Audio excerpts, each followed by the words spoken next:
right. Guys, thanks so much for sticking around. It took a little while longer than we thought for that transaction to process on the blockchain. I don't know what it is, these new technologies. We're in the awkward position of keeping you from alcohol, so, but it's also good news. This is going to be the best panel of the day. So before we start, I'm curious, who here owns Bitcoin or any cryptocurrency?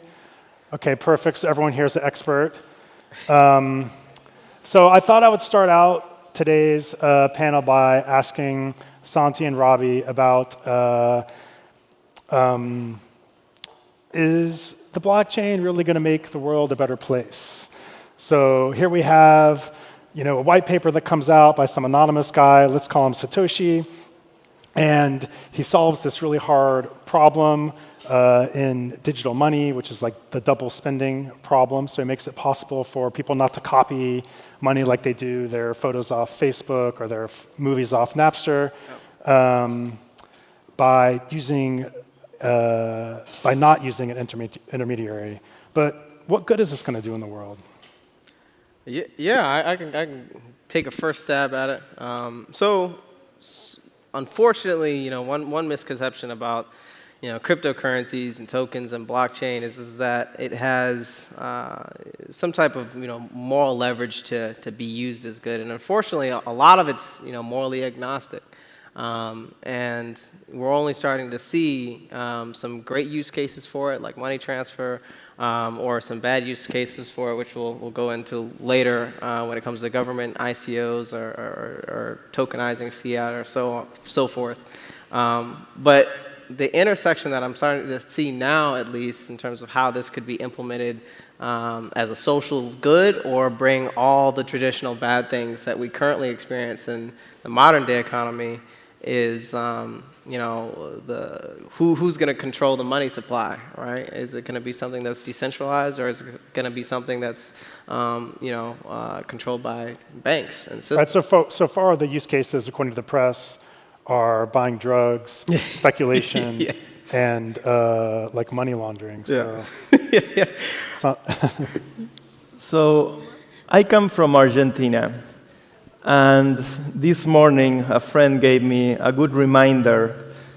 This is $100 trillion from the Reserve Bank of Zimbabwe. And I can totally relate to this, because in my country, when I was growing up as a little kid and as a teenager and in my adulthood, I've seen inflation ruin families. I've seen inflation and bad government policy, and even the opposite, pegging my currency, my national currency, to the US dollar, also suddenly ruin families by having life savings being taken by the government.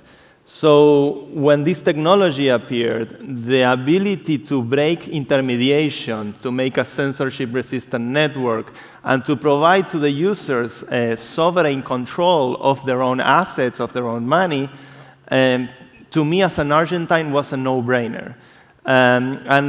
Clearly the industry of cryptocurrencies and it has gone to a crypto gold rush of sorts, where there's a lot of speculation and investors chasing the ability to make a quick profit.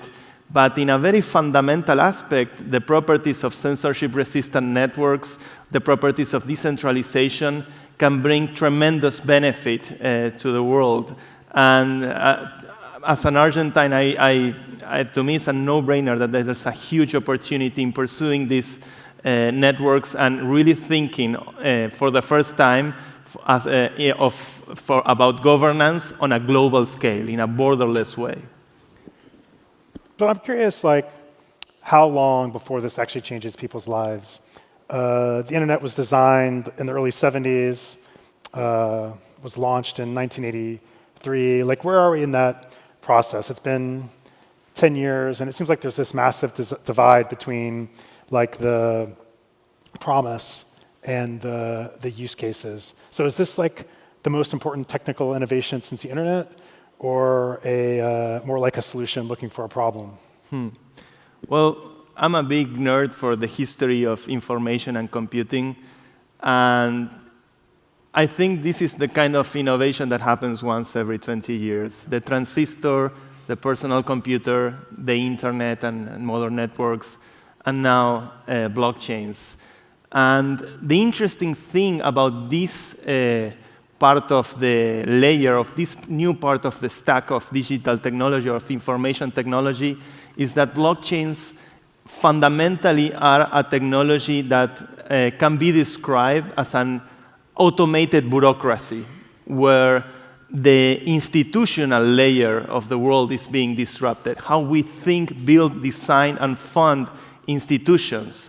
Now entrepreneurs have a new canvas to think about how to create organizations that are transnational from day zero, that can IPO from day zero, that provide new forms and new mechanisms of funding that are way more accountable. And I want to illustrate this with a very simple story about our own organization, Democracy.Earth. We are a nonprofit. We are a US 501c3 organization.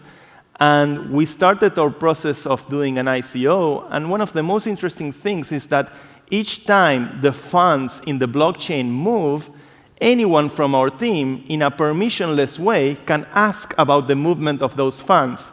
Even more so, people who are not part of the team, who are interested in the project or investors that are looking to participate, can also look into the movement of those funds. That level of transparency is simply unprecedented.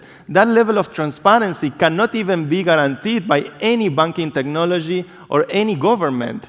And that's exactly how government should be. We should be able to see the transactions being made by our authorities or by our representatives on a blockchain. And we do not have that kind of accountability in traditional financial systems.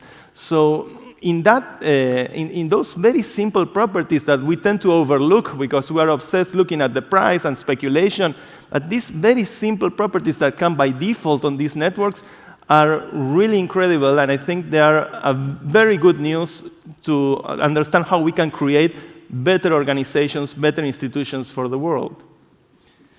Yeah, I mean, my only addition to that is that a lot of times in the blockchain conversation, the scalability comes up, and it's always in the context of for profit, right? So you have Visa, which is doing hundreds of thousands, if not million transactions a second, and databases that work just fine. And there's this question as to why blockchain. Accountability is obviously one huge aspect of it, like creating trustless environments in which I don't have to trust you if you're going to send that good to me or whichever. But I think even more important than that, in the context of social impact, it is perfectly scalable now. You can do things now. We don't have to build a rocket ship, right, to save lives. Simple things like money transfer to high impact areas, particularly ones that have been hit recently by national disasters and this whole conversation of climate change, and encryption, right? So encrypting reports on the ground in areas like Syria to ensure that when you go to international criminal court, that you have a very strong case that this data hasn't been changed. And those are really simple implementations of what blockchain and the use of stable tokens can do to create very, very lasting impact. And I think it's too often looked over just because, particularly, we're in Silicon Valley and San Francisco, and there's this huge emphasis on, multi-million-dollar token sales. I hate the term ICO. I hate the term ICO. And the implications that has. Parity hacks where $230 million are getting stolen, or the Dow that happened a few years ago where $150 million got stolen. So if you focus on the negative, you're going to get a negative outcome. But if you look at those simple, really unsexy ways of leveraging the technology in a scalable way, you can literally change lives. But what is it specifically about decentralization that's an advantage? And is it hard for me to imagine just because we live in a world with so many central authorities? How does the world work without decentralized authorities, and how does this decentralization manifest itself as an advantage? Well, I think that there's this tendency to see centralization as an evil thing and decentralize everything. And totalitarian ideas are not a good idea, in my experience at least. So I think that we need to understand that we still need to value leadership, emergent leadership, and find better ways to provide accountability and transparency on how the rules of any organization or any institution or any system are being executed. And having clear rules, clear transparency in those dynamics can really foster the emergence or reward the emergence of genuine leadership and reduce, at the end of the day, every problem of information is a problem of confusion. So reducing the likelihood of confused states happening in a system is a desirable outcome if we are to fight corruption. What I love about this technology coming from Argentina and having made politics in Argentina is that we have a canvas to create organizations where the room for confusion or the room for corruption gets really minimized. And that could lead societies and communities to hopefully have much better organizations than the ones that they have right now. And to comment on, because another thing that I think isn't questioned enough is that, so in the traditional economy, what is being centralized? And it's really kind of decision-making and ego.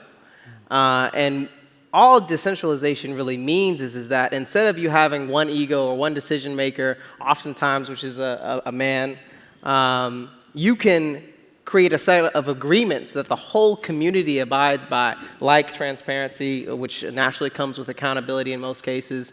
And it's crazy how even doing that within a team, right, to kind of create a more holacratic space, lends itself very well to increased diversity, increased inclusion in terms of the different faces and identities that are being shared within blockchain space or any other space. But I think the one huge issue, at least that I've seen in the different use cases, and this particularly talks to fintech, right? The genesis of blockchain was looking at the financial space and the missteps, of Wall Street particularly, is that centralized systems don't lend themselves well to accountability. And when you have that incentive, right, all of these are incentive systems. When you have no incentive to be accountable, you're going to act maliciously. I mean, it just one follows the other, particularly with human behavior. So, as we move forward and we talk about, how to minimize that risk by making everybody accountable. And I've even heard some people trying to use social stake, right, in terms of you stake your identity if something goes wrong in a system. I think is a really good way to make sure that you're incentivizing the right things and changing this dynamic in which you really have no visibility as to what's going on. So I have to ask because it's like a tech nonprofit conference. So is part of it so in the early 2000s, Encarta is the dominant reference site on the internet, but Wikipedia has this community of volunteers, and by 2005, Wikipedia is a superior product, and by 2009, Encarta shut down. And so there's this, I can see at least in the internet that I know, the power of this decentralization and the power of the communities. But I'm curious, from what I've read about the crypto space, it's almost less the technology and more the people that are still the problem. The governance itself. If we're really decentralized, then actually no one's governing it, and so instead there's just all this fights and flame wars and forks and everyone thinks that the world, all these, it's all going to collapse. How do you marry those two worlds? There's some stability that comes with governance, and that stability also has value. Definitely, governance is the biggest issue going on when you look closely at the debates happening in the crypto communities. Maximalism is the new nationalism.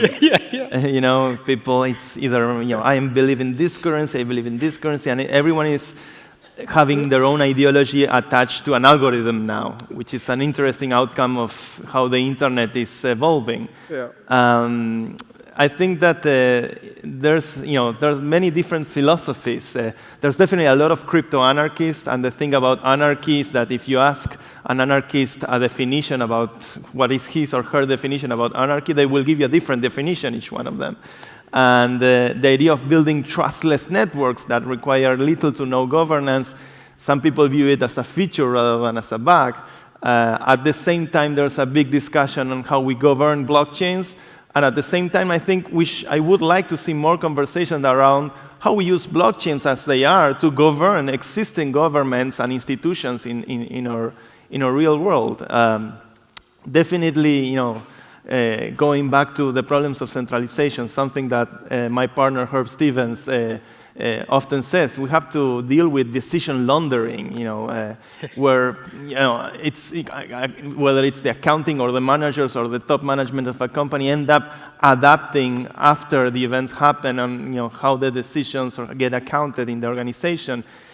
This technology really, by default, prevents that, puts a very expensive, the immutability aspect of blockchains put a very expensive cost to you can simply do not revert what's stored in the blockchain. Yeah. So I think that there are a lot of unfolding dynamics that we need to pay close attention to from the financial aspect, from the political aspect. But the fact that it's conflictive, I think it's good. I would worry if people stop talking about it, because this technology matters and matters a lot, and it's probably the narrative of the 21st century politics on a global scale that is unfolding in front of our eyes. Because it's that relevant, we will have conflict. And that conflict is actually, in my view, a good thing. And I think another really big obstacle with governance, and this is blockchain and dApps in general, is the user experience, is how people are engaging to make distributed decisions, one. And the second being, again, it's a matter of incentives. Right? So you have to incentivize people to be an active governor over that particular system, and really kind of predetermine or foreshadow different strategic ways that people can take advantage of the system, can act malicious, collusion is a really big thing. Because at the end of the day, I mean, you're absolutely right, humans are going to be dictating these systems, and the blockchain is a digital thing. So there are a lot of ways in which you can circumvent a lot of these issues. I know one particular example, at least from ConsenSys social impact, that we've seen is that, so you hear a lot about self-sovereign identity, being able to control your identity on chain, and the implications that that has. And we were doing a project or RFP, attending to an RFP around sex trafficking. And we were looking at this, the solution of how are we going to, and a lot of these RFPs kind of naively frame these problem solution sets as like, how are you going to solve sex trafficking with blockchain, which you're not going to do that. It's a very multifaceted issue. But we were looking at it from different ways, and what we found is that when you do it, particularly in geopolitical, just areas or situations and circumstances that don't lend themselves to actively using the solution that you're creating, what ends up happening is that it's circumvented. People go around it. So what we found is that self-sovereign identity is not going to do much, for that. Now, something that, like a government campaign around verifying job opportunities on chain, because a lot of people who go into sex trafficking, particularly in Eastern Europe, are coerced into fake opportunities, things like that. That's the type of way that you have to think. But if there's areas of corruption in that particular governing system that really lends itself toward not cooperating, then you're going to find yourself with a new technology in the same situation. Well, I know it's time to drink, so I'll take one question from the audience, and then, yes, over here. Maybe there's a microphone coming your way. Projecting my voice. Hi, I work at Everyone On, and we work on getting low-income families low-cost internet. We're kind of like the Expedia of low-cost offers. One of the things that concerns me is that over almost a quarter of people who live in America don't even have access to high-speed internet. So when I think about people who have access to crypto right now, it's predominantly white males Yeah. who are privileged. We're going to be working with Civil to distribute Ethereum in public housing communities, but I want to know what you guys are doing to make sure that the holdings of crypto are diversified. I know from, and this is a huge passion point for me, because I particularly want to see more people of color from the Black community involved with crypto and blockchain. And I know that we are kind of conservative around emerging technologies, at least that's been my experience. And I think it starts with the user experience, right? Nobody really cares about blockchain being on the title. They don't want to see some abstract, cryptocurrency symbol, right?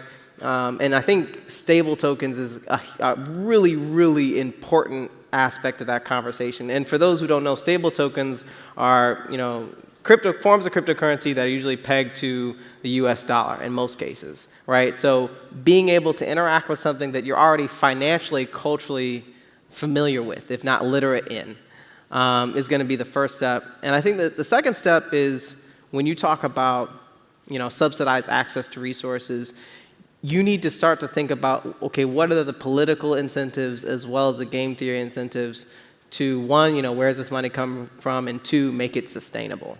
And really make sure that, whoever is the end beneficiary or survivor in some other cases doesn't really have to interact much with the technology at all, and kind of abstract that, The end benefit for them, or at least in your case, is that they have internet. But, working with, people, organizations like yourself, I think, who know this and understand these type of problems more intimately are going to uncover what those incentives are. In our organization, we work with activists from around the world. And right now, for example, one of the most interesting things going on in Latin America is a government like Venezuela announcing their own cryptocurrency. And initial country offerings seems to be the new kind of attack happening to these kinds of networks, which at the same time says a lot about the relevance of this technology, the fact that it's not like in the dot-com years where you have private corporations raising money. This time you have actual governments embracing the technology, whether it's to launder money, whether it's to avoid international sanctions, or whether it's to compete with the petrodollar as it's happening in Venezuela.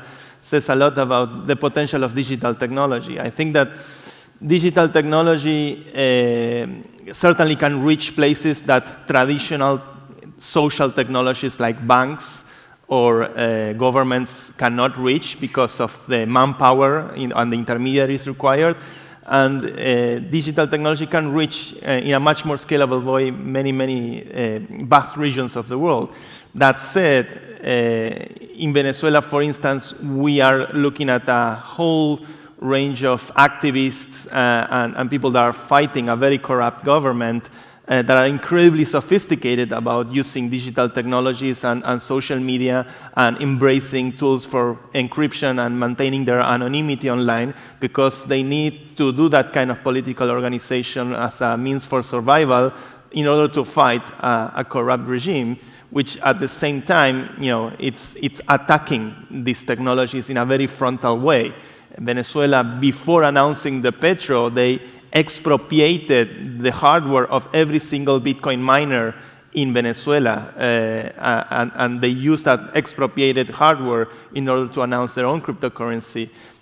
So we are looking at a technology that is very high stakes, and it's likely that these kind of experiments in these nation states are experiments that are pushed by larger nation states that have a bigger interest on providing or working on an alternative financial system to the established status quo financial system. So I think that we need to pay real close attention, especially how these technologies are being used in developing nations, because at the end of the day, these technologies can empower the people beyond the control or the coercion imposed by corrupt governments. And it's that bottom line that we deeply care about coming from the Democracy Earth Foundation. Well, Santi, Robby, thanks so much for sharing insights with the audience, and thank you all for sticking with us. Appreciate it.